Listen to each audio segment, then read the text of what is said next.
This is the Casting Shadows podcast.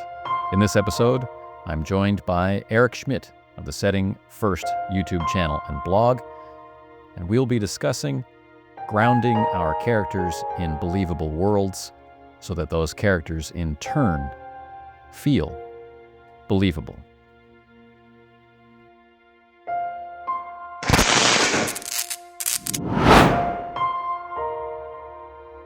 In keeping with our new tradition, I'm joined by a guest. A guest I know as Eric S. of the Setting First YouTube channel blog. The blog is also called Setting First. That's right. Yeah. Blog and other online shenanigans, such as a fantastically inspirational and engaging Discord. What have I forgotten to say about you, Eric? No, that's great. Thank you, first of all, for the kind words. I've just, graybeard, been playing RPGs for about 1 million years. Started in circa 1980 with D&D, like, so many other people, and then just have expanded into all kinds of different games. And the reason that, my blog and my videos are Setting First, it's just that's kind of a little, rhetorical trick to sort of get people to think about the importance of setting in play, in particular campaign play, and in particular in-person play. But of course, as with everything in our hobby, it's all flexible and fluid. That's really my area of emphasis. Cool. So when I came across your channel, this YouTube first, where I encountered you first, one of the nice intersections I saw between what I talk about and what you talk about is I definitely coming from a character first kind of perspective. And you can't have that experience of character without grounding in setting. Right. So it's nice to see, the kind of yang or yin yang kind of evolution, revolution when I'm listening to you talk about the things that are video worthy on your channel. I'm hearing lots of stuff about character supported by this. Let's take a look at where these characters are and why we might do this, and then every once in a while the system comes in and says, well, let's talk about belief, or let's talk about violence, or that kind of stuff. So it's kind of I think that's one of the things that I love about thinking about setting in that way, is that it really informs character. And just think about history, world history, right? Just think about the number of amazing historical figures who could really only have come out of a particular place in time, right? Because those are the factors that try to contribute to the development of somebody. I could get all into critical theory around art and stuff, but it is contextual. It's not, some things are universal, but a lot of things are not. Right. We might look at a human fundamental like rebelliousness or conformity or something like that and think that's what defines the character. But I think there's a tremendous amount of import needs to be placed on, well, what am I rebelling against, or what am I conforming with, and how far along that road will I maintain that conformity until I must rise up and say this far and no farther, or when along my road of rebellion will I just get tired and say, you know what? Right. And also what is in the environment that you're in, what constitutes rebellion is not necessarily, uniform either. Yeah. You could do one little, oh my gosh, look at that. He wore blue shoes today. Rebel, What is that? Something about white and Labor Day? Yeah. No, exactly. Yeah, exactly. Your business is finished. Yeah, you're done. Yeah. So that's, I think, where we can find some cool stuff to talk about. Yeah, absolutely. And I think, I really want to echo what you said. Like, there's a lot I've noticed in watching a lot of videos and seeing a lot of what you've written about over the years.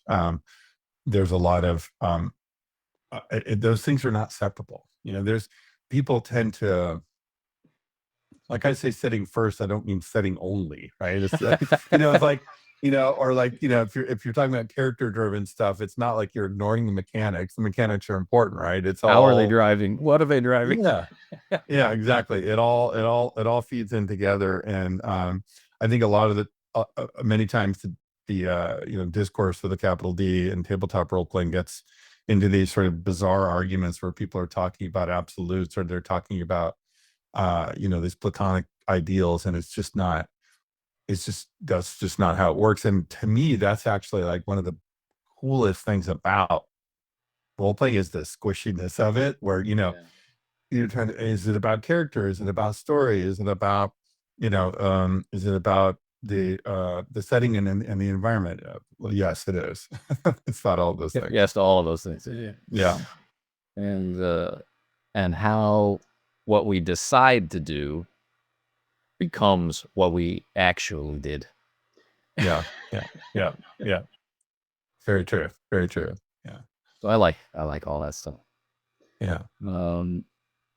So with that in mind, one of the things we talked about early on when we first started interacting online was the notion of the feeling of the world.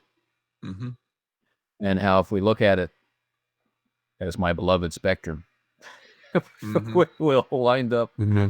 with an empty world on one far extreme, where the only characters of note operating in the environment are the player characters.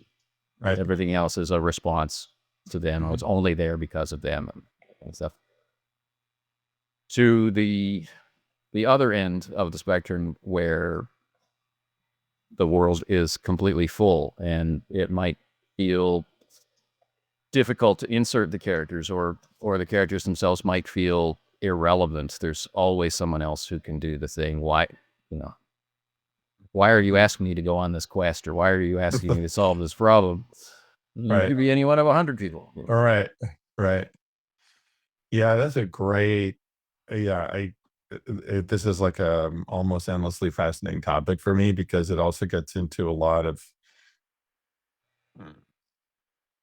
It gets into like, why are you playing a character? Like, what's the, is the point for your character to uh you know do the D&D thing of starting out as a lowly stable boy, and then becoming suddenly getting better and better and more capable, and then they're up tangling with dragons, and then they become a demigod, and they smite Thor or whatever, right? There's that sort of that whole power progression thing of I'm becoming bigger and better and stronger, right?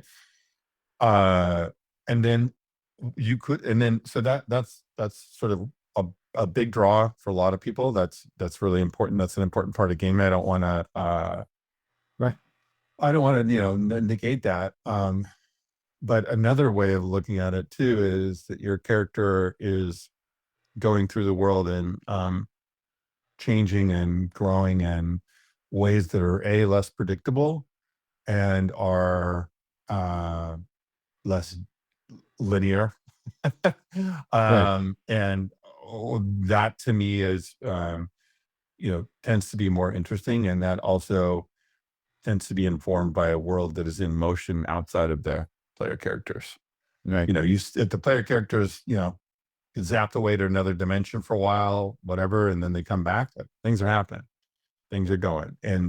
But there is also that balance. Like, you don't want to just be like some dude in a trench in World War I, and it's like, all right, your job, go do the thing, and then you step up and you get mowed down. Like, that's no fun either.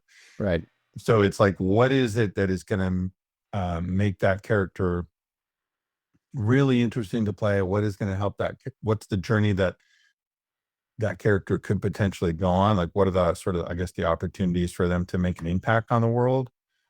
And I think a lot of that comes down to, what is the scope of their world? Like, I guess, in the player character's mind, or in the player character's context, right? Like, for for some people in some games, that scope would be, well, the scope is the world or the entire metaverse. Like they could just keep going and going and going, right? And then another much, much narrower frame might be you're playing a game like Night Witches, where like you're a pilot in World War II, and like your job, you're making it and succeeding is doing your missions and fighting the fascists, and like it's a super win condition if you're able to like survive, and just kind of like surviving is like a Right. big deal, and it's a great thing, and that's a victory. And so yeah, finding out, like, a lot of it is about getting alignment, I think, between the GM, players, everybody at the table around, like, kind of what is the scope of this, and what constitutes the character journey. And well, Yeah. Well, what that matters? makes it sound like it's predefined, but yeah, like what the character, what kinds of journeys could the characters go on, I guess, is what I'm thinking. What feeling will arise from failure and success, Right. and from accomplishment, and from striving, and Right. Right. what will Right. make you And give up?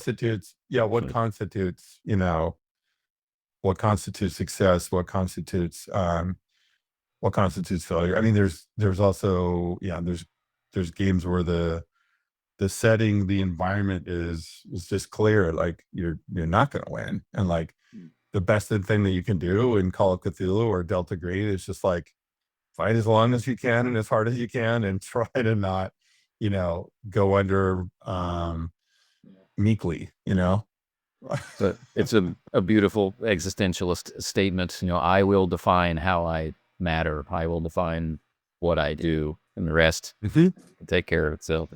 Yeah, exactly. Yeah. Mhm.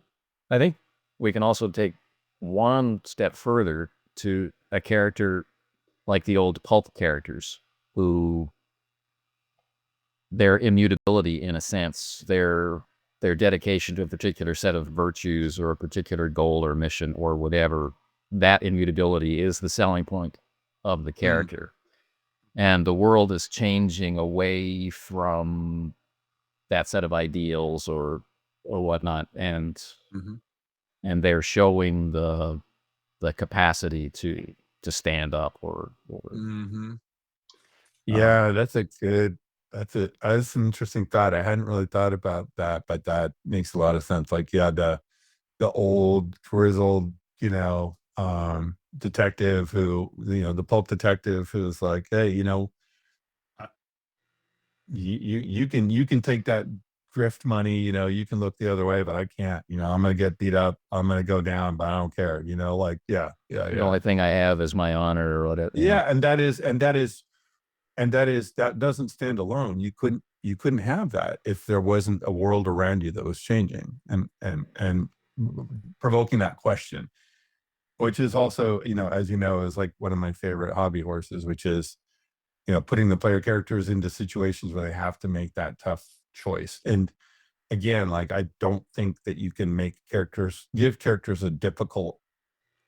moral or ethical choice. Well, you can, but it's harder to make it a useful, or sort of a, a choice that really drives things forward and makes things interesting, unless there's that uh, contextualization from the setting. The setting is sort of framing that for you.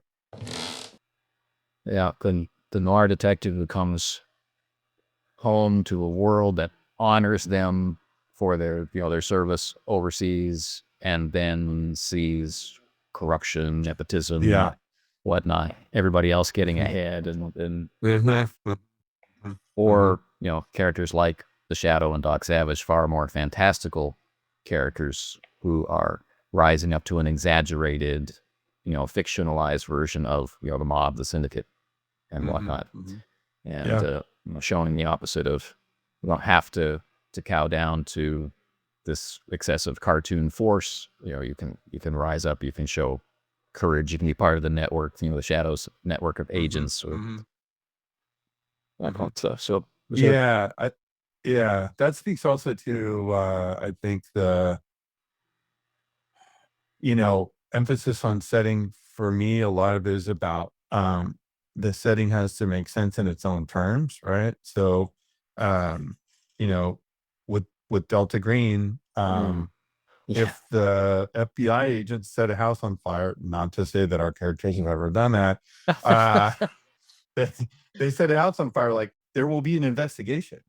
And like, you better have really covered your tracks or somebody from internal affairs is going to be knocking on your door. Like that's a real serious danger in that milieu, in that environment, in the world of Delta Green. In a pulp action world, is internal affairs going to come knocking on your? Probably not, because you're too busy, punching Nazis or doing whatever you're doing, and the world isn't set up that way. It doesn't really care about that. But there's a consistency though there, right? Like there has to be a consistency. It's like another parallel I've sort of thought about in the past is, the use of violence in a setting, and how rare is it? How is it treated? Um, and you think about in Star Wars, almost universally, other than in Andor, violence is just sort of, nobody really thinks about it. It's just like, yeah, you know what? We wiped out a bunch of stormtroopers. That was sweet. Okay, let's move on. Let's do the next thing, right? Yeah. There's also And there's no glorification of in a sense, of the violence. right, It's that yeah, clear cut good guys it's versus just a bad guys. It's necessary. Yeah, they're unambiguous. serving evil. Yeah, they're serving evil. We got to take them out. Right. We're gonna do this, but I'm not gonna, become an alcoholic mourning the loss of all the stormtroopers that I had to kill either. Right. Whereas in Delta Green, You might. I had to do this thing with some innocents. You probably already are. Yeah. Yeah. Well, it's really interesting. Like in the case you mentioned about the burning down of the house in Delta Green, we would want that investigation. We'd want the world to respond that way. We want the fear of, will they find me? Did my buddy from the DEA that I burned this house down with, and did my my special ops friend that I burned that house down with, have we dotted all the I's and crossed all the T's in the right way, or is one or more of us going down? And if that doesn't happen, we're not going to feel Delta Green. Yes, that's right. That's right. That's right. And that's actually, that circles back to that full, what is the expectation, what are you going for in the world? And it's not enough um to say, hey, it's Cthulhu in the modern age. It's a very specific type of uh Cthulhu in the modern age, because it's a world in which those details matter. It's think of it as like, it's like a police procedural sort of an approach, where all of those sort of picayune details really do matter. Um, and again, that's where I think some of these these sort of mismatched expectations can come from, particularly when you're talking with people online about it. Is that people will say, oh, that's not for me, because it's trying to be realistic, or trying to be this, or it's trying to be that. It's not that it's, the R word, realism, is I think a dangerous word, because we're all engaging in fantasy here. But for me, the more important word is verisimilitude, which also gets knocked on sometimes because it sounds highfalutin. But just the idea of like, is it believable, again, on its own terms? Unbelievable. Right? Yeah. Yeah. It's like, if there were a big forensics investigation and Luke Skywalker got found out because of an investigation that the Empire had run, that wouldn't feel like Star Wars, right? It might an Endor, right? It might feel a little bit more like an Endor, but the rest of it wouldn't. So that consistency has to be there. Yeah. Whereas in our pulp scenario, with our pulp hero burning down the house, in most of the pulps there would be an investigation, but the investigator, upon investigating, would discover the reasons for why the house had been burned down, agree with them because it was the right thing to do, and the investigation would quietly go away, providing our pulp character remains, let's say, humble or appropriate, right? Virtuous in that particular way. Yeah. So it's not a huge factor of the shadow pulps, but it's a major theme in the Spider. where, you know, the spider's a 2-gun 45 criminal executing force of justice. You know, the law system has failed, Right. and so I will rise up and protect the people from scum. And his best friend is a police inspector, and they Uh-huh.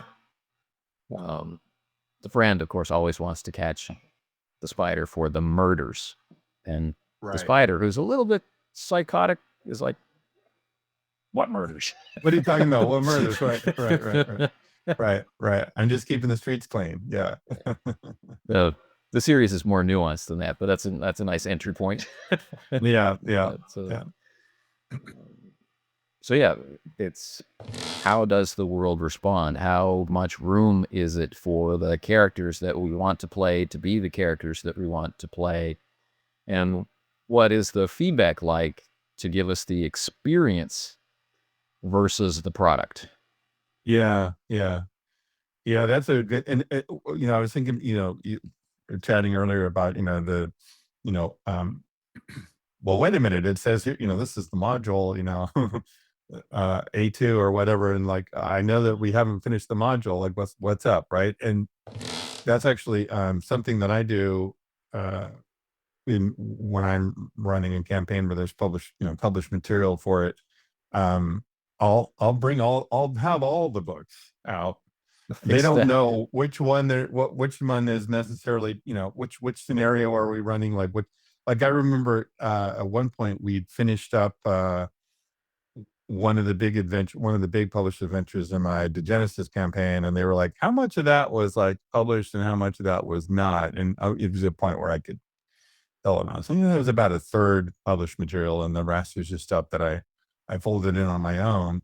And there were whole chunks of the published adventure that they just didn't engage with either, because yeah, that's really just not the point. Like once they start, once they make contact with the world and they start doing things in the world, uh, the world is going on regardless of what they're doing. And there are Oh, things so that they do yeah, that are going to have these, and every once in a while, I mean, I enjoy it too. And every once in a while, I'll try to think of a way to have a little butterfly effect moment where somebody is like talking about something that happened, and they're like, "Oh yeah, no, it's because some guys were in Toulon. They did this thing like 6 months ago, and blah blah blah." And they're like, "Oh, that was us. We did that thing." And yeah. then they see the ramifications, and it's not always necessarily in a major way, but they see how, wow, people hundreds of miles away are hearing about this. Maybe they're changing their view of the world slightly because of these events that the player characters have been in, right? Or whatever. Um, and so it doesn't always have to be a big sort of plot level sort of feedback loop. Yeah. Um, Sometimes it's those little things that are actually kind of almost, at least for my players in particular, sometimes they just have more fun finding out these little things where they've had an impact on the world. Sometimes I think that having had access to printed adventures versus not having had access to printed adventures has to play at least some role in how you conceive of being a game master. Mm-hmm. I don't want to even say preparation really, but being a game master. We could think of, I've got this D&D module, or I've got this Shadowrun adventure, or whatever. Mm-hmm. And it's printed linearly on the page. It might be organized by scene 1, scene 2. It might be written first, next. It might drive Greg Stolze crazy by saying, the players will do Yeah. this. Right. But it does have this sense of continuity. You've purchased this Mm-hmm. this thing. Each page is part of the purchase price. I'm not sure how much that plays into the the 10-year-old or 12-year-old mentality, but I've got all Mm-hmm. this stuff. I want to use it. I think is a reasonable response. Mm-hmm. Versus the situation that I grew up in, I didn't even see a module for quite some time. Mm-hmm. So it was just following the instructions in BASIC. Do this, make a map, put stuff in the map. And so I'm creating situations, and there can be no other element to that. It's not part of the instructions. It's Mhm. and in those early days, there really wasn't even the concept of the big bad evil guy. Right. Yeah. So the characters are there for the experience, full stop, Yeah. in that Yeah. context. Mhm. So if it's not going to seem like a list, go to room 1, open door of room Right. 1, Right. Right. E chest, have Yeah. goo Yeah. drop from the ceiling. Right. If it's not going to feel like Right. that, Right. you and it will feel like that in the beginning, I think, for most people. You'll start adding in details from your imagination Yeah. or a movie you saw or something like that to make it seem cooler. Hmm. All of which builds the experience of the moment.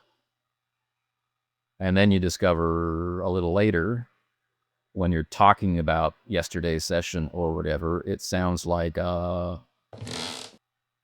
experience that you've had. We went to this theme park and we stood in Uh-huh. line, and then this guy pushed us out of line, and it's not a story per se, but it's a significant experience, a moment in your life that had rippling effects.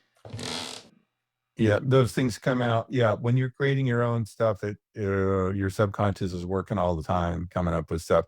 I was also thinking, like something that you said there, it really triggered something interesting for me, which was like, I actually in the early days when I was, you know, doing the standard path of, playing D&D, wanting to become a dungeon master, running my own. I actually really did not like and did not run the modules. I just made my own stuff up. And the reason that I didn't like the modules was exactly that sort of prescriptive sort of, you go from here to here to here. And I kept on just, well, but my players are not doing that. And the thing is, those adventures were so often written in a way that was supposed to give you flexibility as the game master, but it still didn't it still didn't fit right. So I would just sort of create my own. And uh but in so doing, I without realizing it, my whole goal was to create situations, right? Where things are happening in the world, uh and that when those things are happening in the world, that's creating an opportunity. It's creating either like, oh, someone's in peril, we got to help them out, or we're in peril, we got to help ourselves out, or Who's coming to help us? yeah, who's coming to help us, or wow, there's some serious treasure down there, we better get at that before everybody else is, whatever it is, right? Whatever it'll be. But again, it's like the world is in motion, things are happening. um but this is something that I think about too, is that I'll see this online where people are talking about they want to get advice for writing adventures. And the word writing trips me up every time because I, you're not writing in it's not a linear narrative. You're not really writing a narrative. You're you're creating situations. And even then, for me, I always do it fairly loosely because the thing that I'm most concerned about is the primary actors in that chunk of the world, right? Whether it's the lizard man or it's Billy Bob, the rabid serial killer, or whoever, why they're doing what they're doing, what are they trying to accomplish, and what are they going to do if the player characters aren't doing anything, Right. right? That will Basically, inform. how is that world going to move if they're not there? And then that way, I'm afforded so much flexibility when you're actually in that moment, you're at the table and you're playing, you really don't have to memorize a whole bunch of crazy stuff about all the convoluted, sort of schemes for how it's all supposed to play out. You can be more in the moment and be thinking about, well, how is the world reacting? What is the world doing as a result of, what the player characters are doing? Right. And what you're saying has a lot of resonance with me. I think I feel the same way. You don't have to do it this way. It's not necessary to do it that way. And then I try to remind myself that I guess the the stream within our hobby that does create modules or does prepare things out in a more written format, is doing that to satisfy a particular need, right? That interplay between what the hobby allows and what our preferences are. You know, like we'll slide back down, we'll default back to our preferences every time, I think. Yep. So what seems easy to me or natural to me, I think realistically has to be difficult or less natural to someone else. Yeah, yeah, yeah. Do you can I ask you a question Yeah. about that? So if you're taking materials uh, from something that's written up about a particular part of a game world, or even a big a multi-session campaign book or whatever, are you looking at that like you might look at a buffet menu and saying, "Oh, okay, that element here, all right, that looks groovy. Let's take that," or I'm gonna bring this in. I guess How do you so. think about that? What I do is I look at I have to understand the characters because that's Mhm. my preparation. Yep.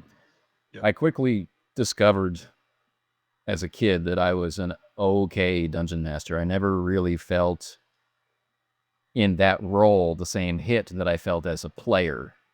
Mm. So that feedback that I was feeling is I don't think I'm DMing as well as my bite, right? I'm not as excited as a game master as I was as a player. I don't know how accurate that feeling is, Mm. but when I discovered Call of Cthulhu a decade later, Mm.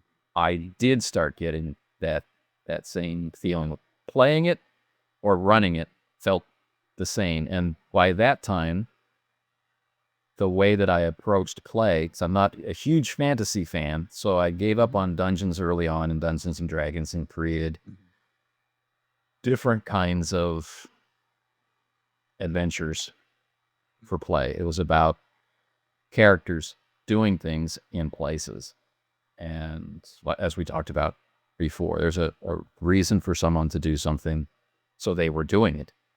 And there's reasons for other people in the world to oppose them, and they were doing it. And the system was letting me determine if they were successful or not, and how successful they may have been. And then the player characters learn about it, and they can get involved if they want. The world is in motion. I mean, that's what that really Mhm. means. And if they get involved and decide it's too much or not enough or not interesting or they were wrong, then they can go off and do something else. And that's not a failure, and that's not a moral failing on part of the characters. It's that they are doing what they feel compelled to do. They're risking their lives, or they're risking something else, or they're making some kind of sacrifice for tremendous dangerous overland travel, for a particular reason. So by the time I'd learned all of those lessons about my own preferences and abilities, I guess, and I find Call of Cthulhu, everything clicks. Mm. And I finally felt like a game master. Mhm. And so when they gave me Massive Nyarlathotep, which is immense, I don't know if you've read it, I have not, but it is a mess. Yes. Well, I've seen it's like, oh, it. like I'd already pretty much discovered that I didn't want to run modules or printed Mhm. adventures. I didn't know why then, but I knew that I didn't want to. As a preference, I prefer not to. I preferred to do what I had been doing, what I was discovering, I guess. So when I look at those big printed things now, I look at the characters and I try to figure out what their motivation is. What do they have some kind of agenda? Is there a timeline that influences what it is they're trying to do? Like the summoning ritual has to be done on a particular phase of the moon or whatever. Mhm. Like what kind of time pressure are they feeling? What kind of resources can they draw in? And then I start playing them. Mhm. Mhm. And one of the ways that I feel like a printed scenario is good or has quality is if I can do that and the product of our play matches what the writer was going for.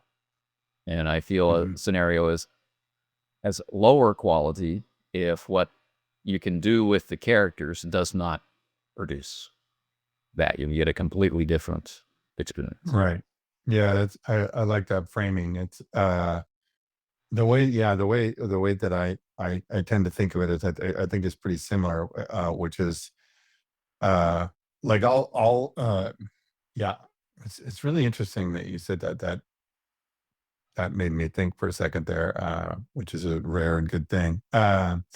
The yeah, when I'm looking at a published, material, whatever it is, I'm always, I guess, kind of unconsciously thinking about like, yeah, oh yeah, okay, that character there is going to be really intrigued by this, or oh, this is going to be motivating for this character. And then that does influence which are the aspects that I choose to sort of bring in, and which are the ones that I want to weave into things that are already going on in the world because I created them. Um, uh, but Yeah, gosh, that's really interesting. It makes me realize how much, well, in particular, like in campaign play, if the campaign's been going on for a while, you really have a good idea as the GM. You've got a beat on the character, right? You just know, like you just know when you pick something up, you're like, oh boy, that character is just going to go right for that. I just know it, right? And then that allows you to sort of say, okay, I'm going to devote some attention to really understanding what's going on here. Like, who are the characters around this around this thing, whatever the big juicy thing is that they want to go after, right?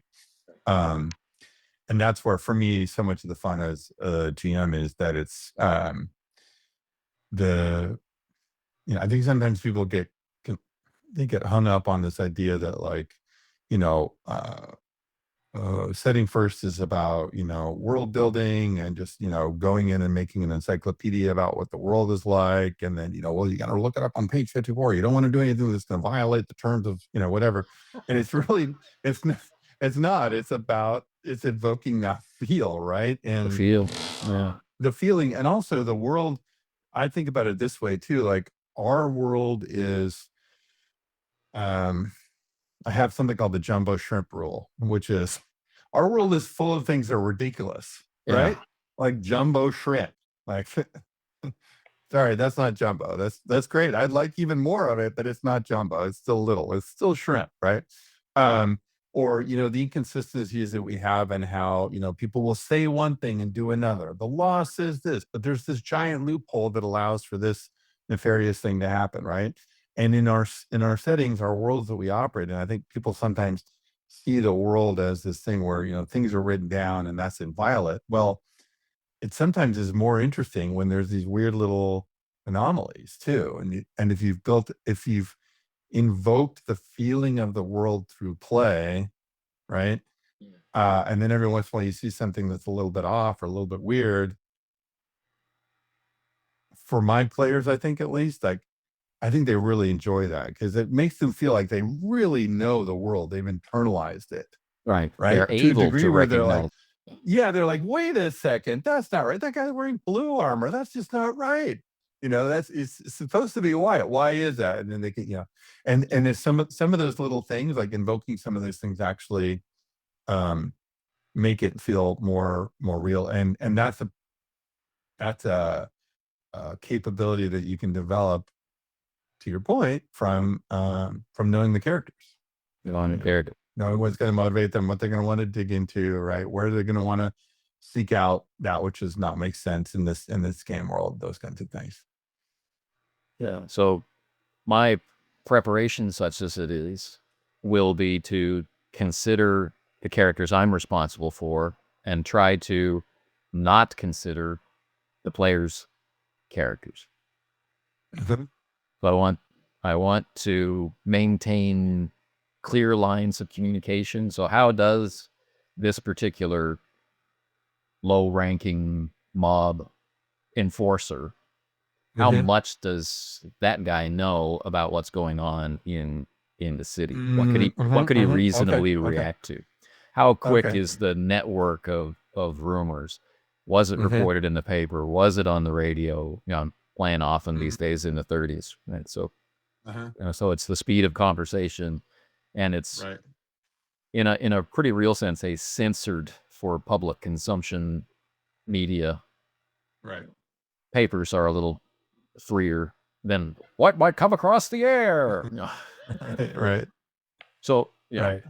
when can this person reasonably have heard it? Would they have heard it? And then by knowing the character, will they or won't they act on it? If they want to act on it, what tools do they have at their disposal in order to act on it? So I don't want to have to think about that stuff in play. Yeah. Because it might look like this. Right.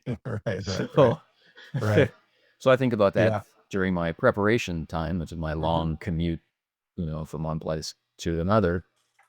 I do things like imagine the enforcer's lieutenant comes to them and says, boss, I heard this. Knowing this character, what's the reaction going to be? Oh, we gotta smash it. Well, can they? Well, let's see.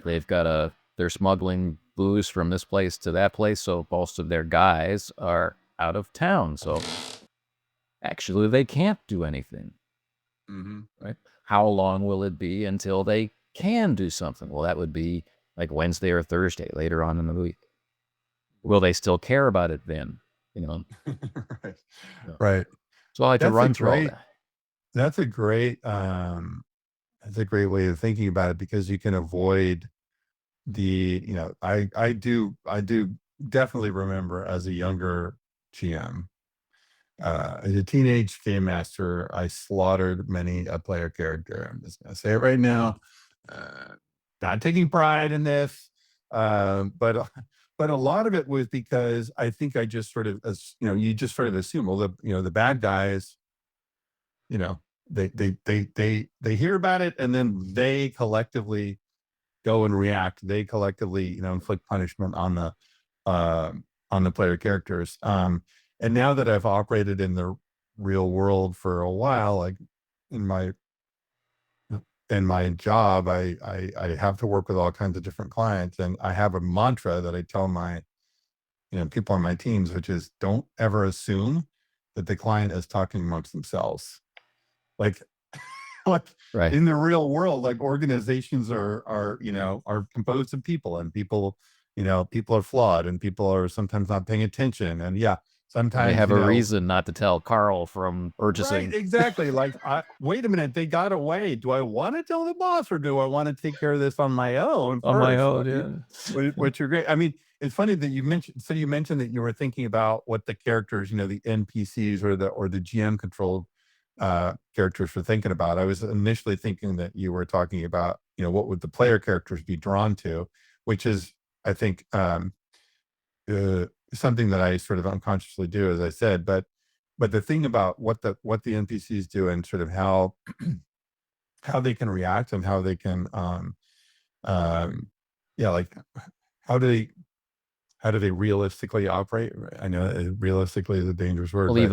Believably in the context of, again, of that environment. And I think that's a great way too of reinforcing, like you were talking about the radio and the printed word, right? And in the newspaper, well, the newspaper, there's generally one edition a day, and it comes out early in the morning, and did it make the byline, the deadline for publication or not, right? And on the radio, well, they're only talking about certain things on the radio, right? And actually, I find too, for sometimes in the information environment that we live in now, seems bizarre, right? You have to, like, it's going back in time and just going, oh, right. Yeah, no, I couldn't just look that up. I would have to go to the library, and that information was like 5 years old. It was from the Encyclopedia Britannica from 5 years ago. Right? We could do an interlibrary loan for a newer edition of the Britannica. Exactly, right. In college, I actually worked, one of my work study jobs was getting interlibrary books. So I know exactly that thing. But like, and then the flip side of that is, and the information environment is really important to me as a GM, because that's so true. But like, if you think about a game like, Eclipse Phase or something, where there's all this crazy information is just everywhere, right? And it's not, it's, from world to world, it's, AI is talking to AI, systems talking to systems, all these things that can get really overwhelming and difficult, and it can make it pretty tough, as a GM to figure out what are the limitations of that, which is, if you're not careful, it can make a world like that feel almost oppressive to the PCs. Like, we know we can't get away with we can't get away with anything. We can't do Everybody anything knows because everything. everybody knows everything, right? And so, that's why so many of those scenarios and games like that happen on an abandoned space station where the comms went down. you know, Yes. right? Yeah.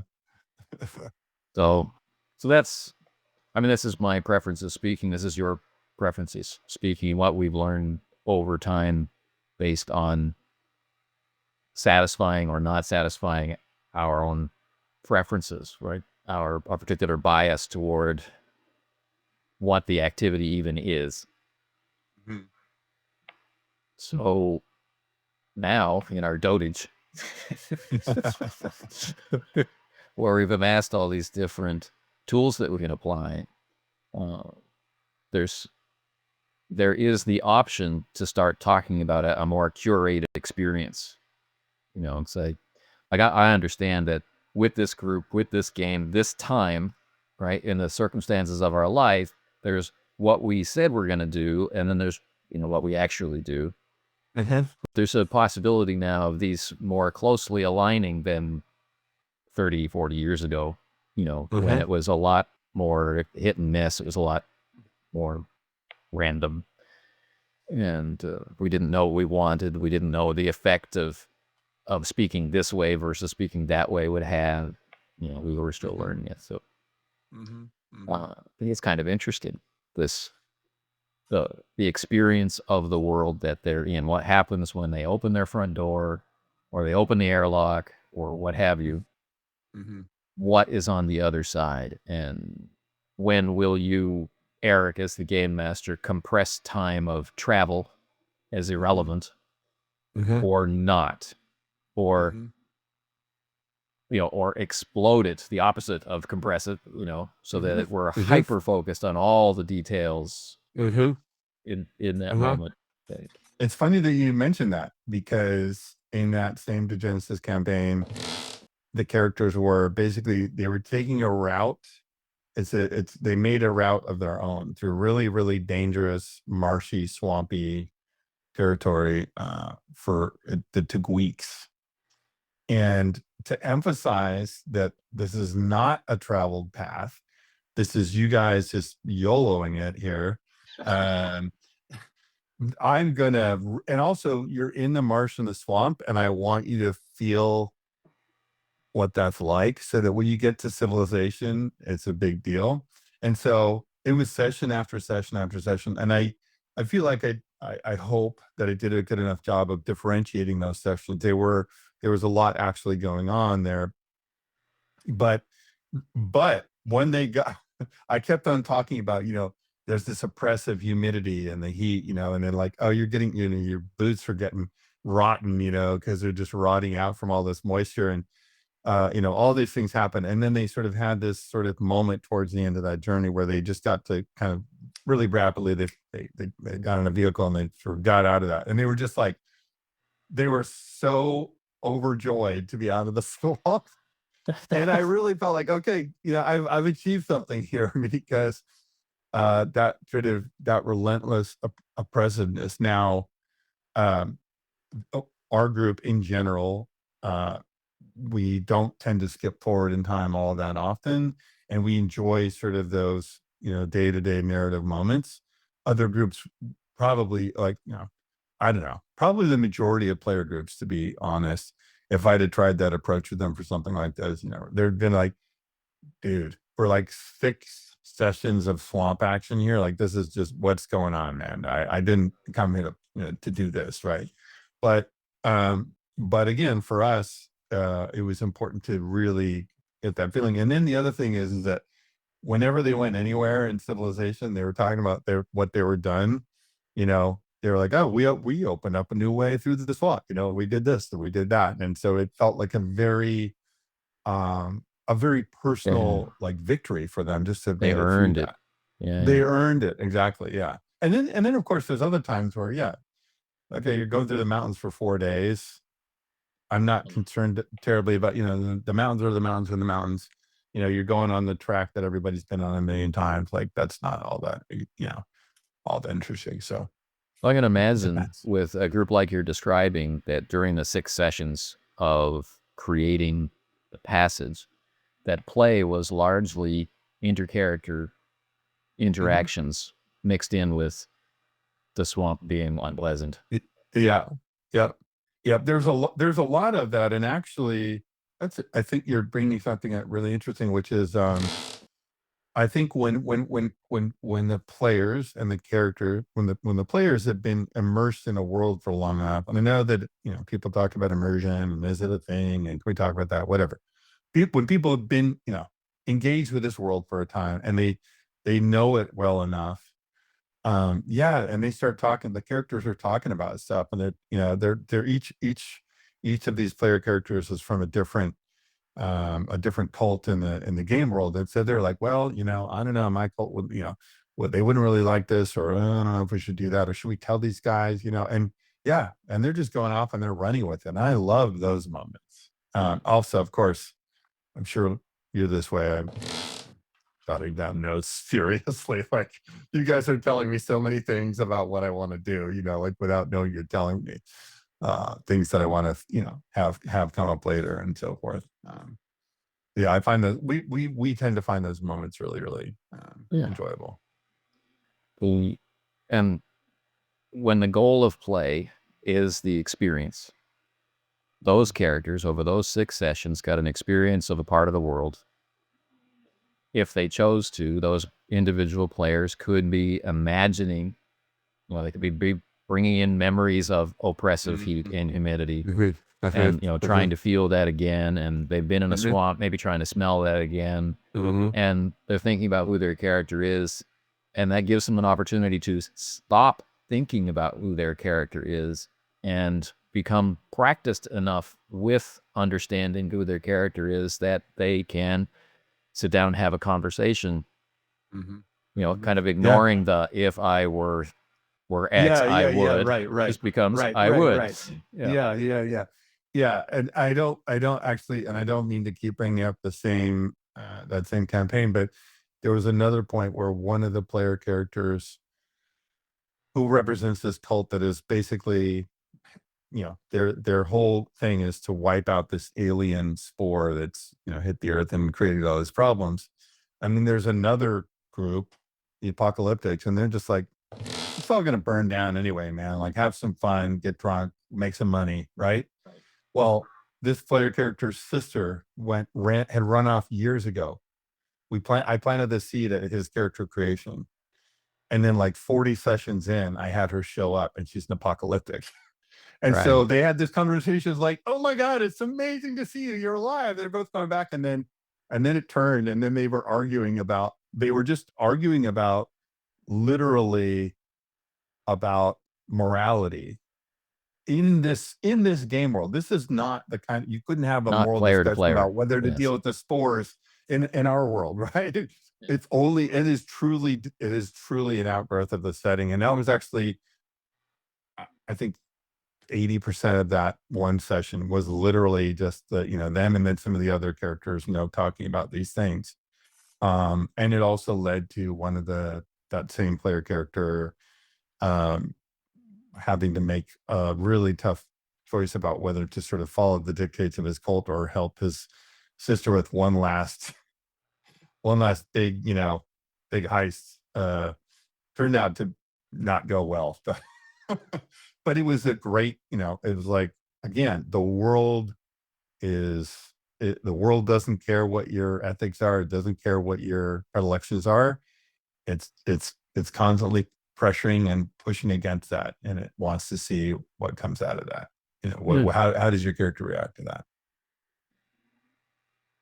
So I think that's one of the things that can give us the desire to use the word real. Mm. Understanding the setting, understanding the faction, understanding the character and the experiences that have been played over those 40 sessions. The response is grounded in all of that. That is going to feel real, supported, logical, right? Natural. Natural is another word. Natural is a good way. Yeah. Not chosen for purely dramatic purposes, or it would be great if we have a sudden reversal here where this happy moment becomes a sad moment. So I'm going to be Right. opposed to, it's Right. like playing this character as this character. I have no choice but feel this. And then now, with my character's reasoning ability and social pressures based on the military unit I'm in, or the faction I belong to, or the cult I'm in, or whatever, those social pressures applied to my feeling and the situation I'm in, the resources that I have, what am I actually going to do, right? And am I going to share? Well, I want to do this, but I feel I have to do that, but this is my sister. Right. Or am I just going to do it? Or, I mean, this is the real meat of play for the experience, I think. And it's not, and it's also to your point, I think it's not, oh, looks like we're coming to act 3 now. We got it, it's not following that. It's not following that, the dramatic structure that we know from, plays and movies and all that. And, um, which is not to say that, as we've discussed, it's not to say that story doesn't come out of that, but the story is a byproduct of that play and of that interaction in that natural way. And I was also thinking, the word natural, I think is really good. It makes me think about, all that stuff about the studies that have been done around human cognition and how uh, you can have things that happen in real life to you, right? And then you can have experiences that you had through fiction, through a book that you've read many times, or a dream that you've had many times, or or something that you've created for yourself, something that you've written, and inside your brain, regardless of sort of the inputs by which you receive that, Source. those happenings, the source, it's really still the same in your brain. So that dream that you had, is just as real in your brain as, the thing that you did yesterday when you're cleaning up after your dogs, right? It's just all there, it's just all inputs, and your brain is just reacting to it. So again, that feeling of a natural interaction with the game world, I think natural is a great. It feels like a less frightening term, I guess, than immersion. Because immersion has so many. There's so much that gets piled on top of that. But natural feels cognitively, that feels right to me. Yeah. And so looking at the spectrum again, we should be able to say if a player could go through the experience that we just talked about in the way that I just talked about, Yeah. that there's probably someone who's a step to the side for whom there's a separation, right? I think knowing all of these things about the character, that he should do this, and what do I want to do? And then a further step, right, or maybe a much larger step, but in the story of this character's development, right? What is a believable outcome? And then even further, in the story of this character's arc, what do I want the outcome to be? Yeah. We get farther and farther away from the natural consequences of these factors combining from the point of view of a singular perspective, a singular experience, to more and more into God mode, looking out Right. at the setting, until finally being out of the setting completely, looking at the whole setting and the Right, table right, and the characters. right. So Yeah. what I want to do as a player, we did in the last campaign, so that will bore my buddy. You did that in the last campaign. So what Right. different outcome can I do, Right. right, with my character in this cool setting? Right. Mhm. Well, I do know that the game master owns this particular adventure, and Yeah. I'd like to plan that adventure. So Yeah. if I make this Yeah. decision, I'm a cool hook Yeah. into the Yeah. and so Yeah. satisfaction is personal, preference is personal. Mhm. Mhm. Um, Mhm. what I think you're hoping is that we were able to recognize where we are and look at other ways to play and find synchronicities or find curious things or be able to accommodate a person at the table who's a little further down the spectrum from Totally. where we are. Totally. I think it's I really I feel really strongly about that because um first, like, knowing what your preferences are, like knowing what really works for you requires that you go out and try lots of things. And periodically, like every 10 years, I try avocado again. I'm the only person in California who doesn't like avocado.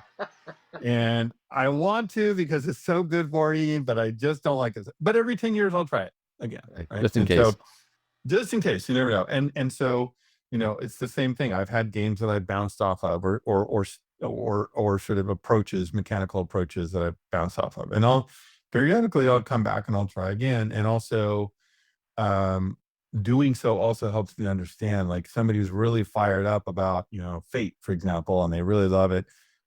And I can ask them, well, what is it that you love about it? Oh, I love aspects. And I'll go, cool. That's the thing that I find the most difficult about it. But tell me why. And now we're having an informed conversation. We're Right. not, we're not lobbing, things over the fence here. Like, I understand where you're coming from. Yeah. The And discussion then, doesn't have to be changing their mind or changing no, your mind. It's just understanding. right. The goal is understanding. Yeah, the goal is understanding, and also, like, yeah, like the why of it is so important. Like, well, what is it that you get? Oh, yeah, no, I get the feeling like I'm getting to sort of offer it in real time. And I'm like, okay, cool. Now we know. Like, that's all right.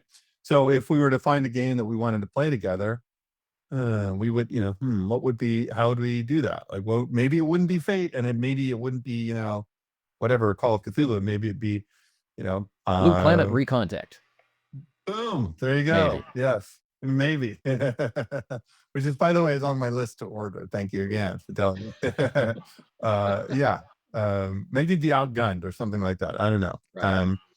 But yeah, I think that's just really, really important. And that's why, like, one of the things I really appreciate about the stuff that you put out is that you're just sort of, there's that s- there's the spirit of inquiry, which is, I think, a lot of the time in our hobby, particularly with, people who are a lot of the most known voices in the hobby, uh, the thing that gets your attention and, is frequently, like, have a strong opinion, and be giving people, strong, clear, advice, right? And, the advice can be helpful for sure, but I'm wary even of myself if I'm being too strong in my advice, because I always want to contextualize it and frame it and say, I'm giving you this advice. If you're kind of, if your mental model of the game is kind of like this, and this is kind of what you're trying to go for, then you might dig this, Um, and Is so it? I'm just wary of those absolutes. It's true. The 5 things you're doing wrong when you look at the cover of a role-playing game book. Yeah, sorry. Actually, that's a good idea for our next video. So one of the things that I'm worried about is that because of growing culture of how we talk to each other in the social media framework, then there's a lot of compromise going on to get part of your message out in a context that will still be viewed or will get clicks. And every time we make those compromises, we're leaving details off. And that's some new players' first experience of the topic, even if we've heard the topic 1,000 times, so we know what's being left out or why. And if it's a good decision to leave it out or a bad decision to leave it out. Information is being left out, and the perception of the hobby is narrowing down into this is what it is. And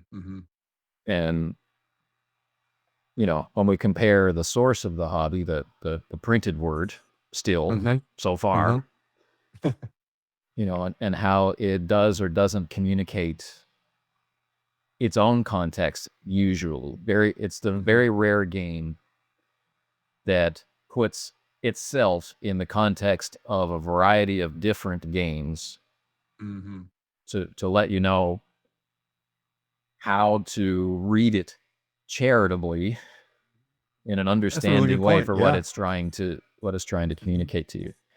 Yeah. So that's a really good point. Actually, I hadn't really thought about that. It's rare to find a game that even acknowledges that there are other games. If this is your first role-playing game, you're going to need some pencils and paper. And, exactly, there's some of the neighborhood friends. And... Yes, exactly. Right. Make sure to have plenty of chips and guacamole. No guacamole. Yeah. Some of your players might not like avocado. Yeah. Session 0 to get the whole avocado question dialed in. Do you have any food allergies? Exactly. Well, cool. I want to thank you for coming on, taking the time to chat with me about this. Absolute pleasure. Really, really appreciate you having me on, and happy to have you in the Discord, and look forward to more chats. Maybe I'll return the favor sometime. Wicked. That would be awesome. All right. Yeah. All right, everyone. I hope you've enjoyed this exploration of an idea. And, until the next time, take care.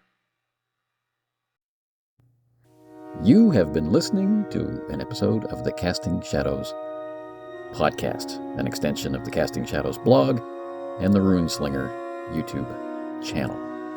If you have any thoughts to share or comments to make about this episode, any previous episode, or any episode to come, well, you can leave us a voice message via SpeakPipe at speakpipe.com/castingshadowspodcast.